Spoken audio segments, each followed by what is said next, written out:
শবে বরাতের কোনো আমল আছে কিনা, শবে বরাতের রোজা ও নামাজের নিয়ম কি? সবচেয়ে বহুল জিজ্ঞাসিত প্রশ্ন এখনকার। শবে বরাত আসছে, যেটাকে আসলে হাদিসের ভাষ্যে বলা হয়েছে মধ্য শাবানের রাত, শবে বরাত না, এটার হাদিসের ভাষ্যের নাম কি? মধ্য শাবানের রাত।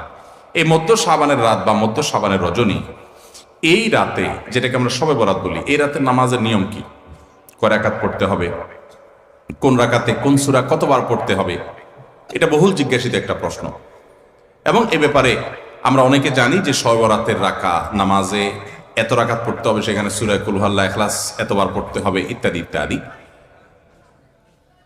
লাইলাতুল কদর ছাড়া অন্য যে সমস্ত রাতের ফজিলত আছে, এর মধ্যে 10টা রাতের কথা আল্লাহ তাআলা শপথ করেছেন, ওয়াল ফাজরি ওয়া লায়ালিন আশর। সে 10টা রাত হলো জিলহজের প্রথম দশক। খবরও নেই আমাদের দেশে মানুষের, যে রাতগুলোর শপথ আল্লাহ কোরআনে করেছেন।